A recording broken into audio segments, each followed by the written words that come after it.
निद्रा, ये सोने के सुख में नहीं जीवन बर्बाद करना चाहिए। एक नियत समय रखो सोने का, अभ्यास कर लोगे बिल्कुल बिना अलार्म बजे आपकी नींद खत्म हो जाएगी।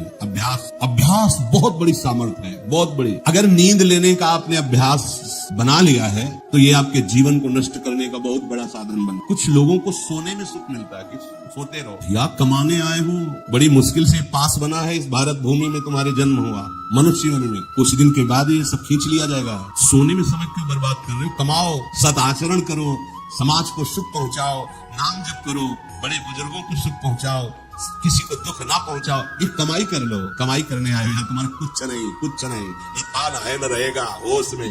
तुम्हें जो पद मिला है, जो सामग्री मिली, जो जीवन मिला है, लगा दो पर सुख में और निरंतर भजन करते हुए जीवन मुक्त हो जाओ। क्योंकि स्वसुख में पाप बने हैं तो तत्सुख में समस्त पापों पर विजय प्राप्त कर लो। पर समझ नहीं आता, हर समय हमें सावधान रहना है। एक समय नींद को देना है, उचित दे लो, क्योंकि आप साधक, उचित दे लो। इसके बाद इससे शत्रु की तरह बर्ताव करो। अभ्यास बहुत बड़ी ताकत है, बहुत बड़ी ताकत। ये कोई सिद्धि नहीं, अभ्यास। आपने यदि अभ्यास किया है, नींद का आदर किया है, तो आप ऐसे भी हैं, साधकों के सामने बताया था कि मुझे बस भोजन पवा दो तो मैं सो जाऊंगा, फिर भोजन पाऊंगा, फिर सो जाऊंगा। मेरा अभ्यास इतना दृढ़ है। वह धन्य है आपका जीवन जो ऐसा अभ्यास सिद्ध कर लिया। अरे बर्बाद करने के लिए सोना थोड़ी है। तो यहाँ कह रहे अति निद्रा, उचित निद्रा आवश्यक है। जब तक शरीर भाव में साधना हो रही जरूरी है। और ईर्ष्या, दूसरे की बढ़ोतरी देखकर जो ईर्ष्या होती है, जो जलन होती है, ये उपासक को उपासना में बढ़ने नहीं देती। इसको संभालिए। एक ही उपाय है, जिसपे ईर्ष्या हो भगवत भाव कर। प्रभु मैं आपको जान नहीं पा रहा हूँ, फिर भी मेरे अंदर में आपके ही प्रति है, क्योंकि आपके है ना। प्रभु मेरा सुधार कर दो, बहुत जल्दी सुधारो। मोह, भले परिवार में रह रहे हो पर इतनी तो बात समझ लो, ना वो तुम्हारे हैं ना तुम उनके। ये तुम्हें समझ में भले ना हो पर डाल लो। सुत बनितादि जान स्वार्थ रत ना करुणे सविते अंत ही तो ही तजेंगे पामर तू न तजय बही। जैसे आप स्टेशन में होते हो तो किसी से मोह थोड़ी करते हो, बैठे सब आसपास, कोई चाय पी रहा है, कोई हंसी मजाक कर रहा है, बातें कर रहे हैं, सब मिलान हो रहा है। गाड़ी आई, किसी से कोई मतलब नहीं, अपनी गाड़ी में। ऐसे ही जैसे प्याऊ में हम खड़े हैं, भीड़ है, पानी पिया, चल। ऐसे ही आपको समय मिला है, 70 वर्ष, 80 वर्ष, 100 वर्ष, उन जनों के बीच में रहकर अपनी गाड़ी का इंतजार करो और भगवत प्राप्ति करके अपने परम धाम जाओ। तो अगर नहीं समझ पाए तो माया ऐसा लगती है, मेरा पुत्र, मेरी पत्नी, मेरा परिवार, मैं, पूरा समय चला जाता है। फिर जिनको तुमने मैं करके अब वो अंतिम समय दिखाई देता है। कोई अपना, कोई अभी मतलब आप तो अपने ही घेरे में हैं। जैसे अपने लोग भ्रमण किए तो देखा है, रो रहे हैं, उनके परिवार वाले उनसे बात भी नहीं करते। अवस्था ऐसी है कि डंडा के सहारे 2-4 कदम चल सकते हैं। वस्त्र मल से कौन साफ करे उनका? ऐसी ये नहीं कि किसी एक की बात, इस स्वार्थी संसार हुई। तो हम ये नहीं कहते कि भाग जाओ, हम ये कहते उन्हीं के बीच में रहकर उनके हृदय में विराजमान प्रभु से अनुराग करो, ना कि देह से। देह एक सीमित समय वाला है, तुम्हारा भी और उनका भी छूटेगा। भगवत भाव करके खूब प्रेम करो, खूब सेवा सबकी करो। भगवत भाव विहीन आसक्ति तुम्हारे पतन का कारण बन जाएगी, जिसे मोह कहते हैं। मोह सकल व्याधिन कर मूला, ये मूल है, ये बहुत दुख देने वाला है। तृष्णा, भोगे हुए भोग को बार बार भोगने की इच्छा का नाम तृष्णा। ये डाइन है, इसे शास्त्रों में कहा गया है, ये डाइन है, कभी अघाती नहीं है। ये तृष्णा रूपी डाइन सबके हृदय में बैठी है। हर भोग को बहुत बार भोगा फिर भी भोगने की चाह, इसी का नाम तृष्णा है। और कायरता, जो नहीं होना चाहिए उसमें बहुत उत्साहित है, जो करना चाहिए, जो होना चाहिए उसमें, उसे कायरता कहते हैं। ये कायरता साधक में अगर है तो परमार्थ विहीन कर देगी। दूसरों के गुणों में दोष देखना और निंदा करना, द्वादशैते महादोषा, ये महान दोष है। धृतराष्ट्र जी से कह रहे सन सुजात जी, इन्हीं दोषों के कारण हृदय में बैठे हुए भगवान का साक्षात्कार नहीं होता। ये प्राणों का नाश करने वाले, ये प्रज्ञा का नाश करने वाले, ज्ञान नेत्रों को ये ढक देने वाले दोष हैं। शोक, क्रोध, लोभ, काम, मान, अत्यंत निद्रा, ईर्ष्या, मोह, तृष्णा, कायरता, गुणों में दोष देखना और निंदा करना, ये 12 महान दोष साधक की साधना का नाश करने वाले हैं। भगवत अनुभव इन्हीं के कारण नहीं हो पाता। भगवान हृदय में है पर हमें अनुभव क्यों नहीं होता? इन 12 दोषों के कारण। राजेंद्र, जो लोलुप पुरुष, क्रूर कर्म करने वाला, कठोर वाणी बोलने वाला, कृपण स्वभाव वाला, मन ही मन दूसरों के प्रति जलने वाला और अपनी प्रशंसा करने वाला है, वो निश्चय ही भगवत मार्ग में नहीं चल पाता, भगवत मार्ग का वर्ण नहीं कर पाता है। जो संभोग में मन लगाने वाला, हृदय में विषमता रखने वाला, अत्यंत अभिमानी स्वभाव वाला, दान दे करके जलन करने वाला, मैंने क्यों दे दिया, दान देकर जलन करने वाला, आत्म श्लाघा करने वाला और असमर्थ होकर अपनी बड़ाई लंबी लंबी बातें करने वाला, ऐसा पुरुष भी परमार्थ पर चलने की योग्यता खो देता है। सच्ची हो या झूठी, निंदा करनी ही नहीं है। सद वा परिवादो ब्रह्मणस्य न सस्यते नरक प्रतिष्ठास्ते वही शूर एवं कुर्वते जनाः। बोले उसमें क्या, मैंने देखा ऐसा ऐसा ऐसा। तो शास्त्र कह रहा है कि तुम देखो भगवान को, सर्वम खलमिदम ब्रह्म ने नानास्ति किंचित। देखा तुमने सत्य वस्तु को? तो देखा नहीं। तो कह रहे सद वा परिवादो, झूठी हो या सच्ची, किसी की भी निंदा नहीं करना। बोले हम तो सत्य बोलेंगे। तो सत्य को जाना तुम, सत्य एक है, सच्चिदानंद में है, उसको जाना। अगर उसको नहीं जाना तो तुम झूठे तो हो ही, तुम्हारी हर बात झूठी है। बोले नहीं, हम सत्य बोलते हैं। हमने जो देखा, तुम क्या देखा? जो देखना चाहिए वो देख पाए, जो नहीं देखना चाहिए वो देख पाए। तो तुम तो झूठा देख रहे हो, झूठा बोल रहे हो। सद वा परिवादो, बात सच्ची हो या झूठी, यदि वो किसी की निंदा है तो नहीं करना है। अगर करते हो तो नरक प्रतिष्ठास्ते वही स्यूर एवं कुर्वते जनाः, निश्चित उससे नरक की प्राप्ति होती। ये सनत सुजात जी महापुरुष बोल रहे हैं, जो बहुत बकवाद करने वाला है, दूसरों के दोषों का वर्णन करने वाला है और धन का दुरुपयोग करने वाला है, प्राणियों को कष्ट पहुंचाने वाला है। ऐसे आचरण वालों को देख करके प्रणाम मन से करके दूरी बनाओ, इनका संग नहीं करना चाहिए। इसलिए वो धन्य है जो सब प्रकार की कुचेष्टाओं का त्याग करके एकांत मन से भगवान श्री हरि की उपासना करते हैं। ना किसी से स्तुति, ना किसी से निंदा, ना किसी से राग, ना किसी से देश। वो महापुरुष बालवत हो जाते हैं, बालवत निर्विकार, ब्रह्म का साक्षात्कार करके बालवत चेष्टा के द्वारा जीवन व्यतीत करते हैं। वेदों में इसी स्थिति को जीवन मुक्त अवस्था कहते हैं। हे राजन, सच्चिदानंद पर ब्रह्म की प्राप्ति ही इस जीवन का परम लक्ष्य है। जो इस लक्ष्य को निश्चित करके, जो बताए हुए दोष है उनका त्याग करके, असाधनों का त्याग करके साधन में स्थित रहता है, निश्चित उसका स्वभाव बालवत।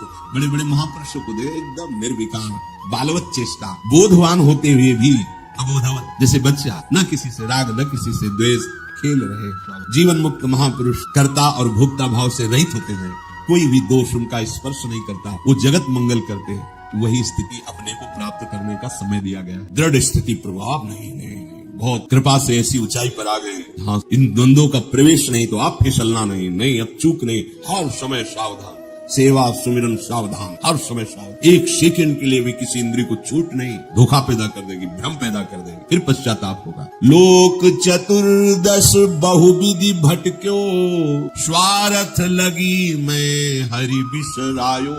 14 भुवनों में स्मृति जागृत है, जो भगवत साक्षात्कार करने की स्थिति है, उसमें ऐसी स्मृति साफ दिखे। जैसे काकभूषण जी कह, मुझे साफ कल्पों का याद है, जिस समय अंतिम समय होता है जी का, या जिस समय गर्भ में होता है, दोनों गर्भ में उसे बहुत जन्मों की याद, तो वो व्याकुल हो जाता है। ऐसे ऐसे कर्म, उनके परिणाम से इस गर्भ में एक बार प्रभु, एक बार मुझे निकाल दो, मैं जाकर के मानव देह में ऐसे सत्कर्म करूंगा, ऐसा भजन करूंगा कि दोबारा माँ के गर्भ में ना। जब अंतिम समय होता है तो जितने इस जन्म में दुष्कर्म या सत्कर्म के सब सामने घेर लेते हैं, बहुत जन्मों के कर्म संस्कार छा जाते हैं, और जो उसको योनि मिलनी होती है वही चित्त अटक जाता है।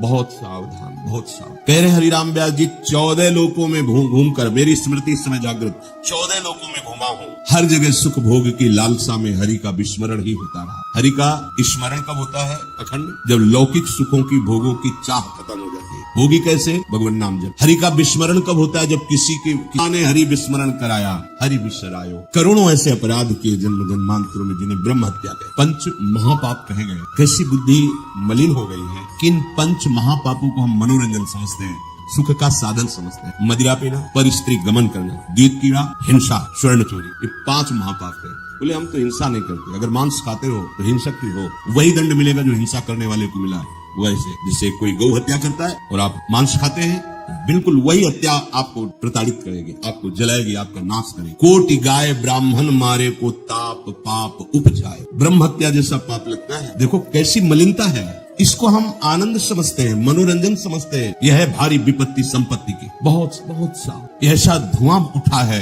कलिकाल का, मलिनता का, कि पापाचरण में रति है। जैसे निष्ठावान धर्मात्मा पुरुष धर्म से विचलित नहीं हो सकता, ऐसे ही हम अधर्म निष्ठा वाले बन रहे हैं। स्वागत में तो मदिरा ही प्रदान हो रही। कैसा बुद्धि काम नहीं कर रही, कैसे मंगल होगा, कैसे सुख होगा।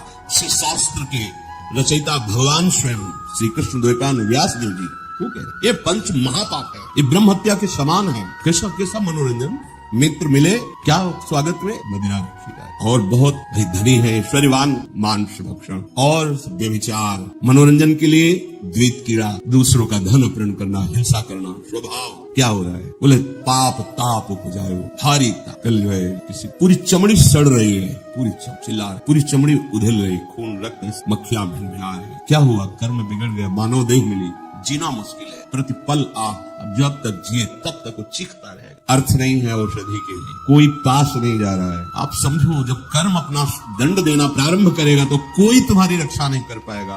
बात समझो। हरिराम व्यास जी कह रहे हैं, कोटि गाय ब्राह्मण मारे को ताप पाप उपजाए। आप देश विदेश घूम रहे, आप मांस भक्षण कर रहे हैं, क्या आपको ये जानकारी है कि विधर्मियों ने तलवार की नोक पर उसको पवाने की चेष्टा करते थे तो गर्दन कटवा लेते थे जन, पर उसको कभी जबान पे नहीं रखा, ऐसे चीर दिए गए, स्वीकार कर लिया, पर उन्होंने उसको रख। आज तुम पैसे देके खाते हो, तुम जानकारी करते हो कि जो तुम देश विदेश से घूम रहे हो, गर्दन उतरवाना स्वीकार कर लिया पर चखा नहीं।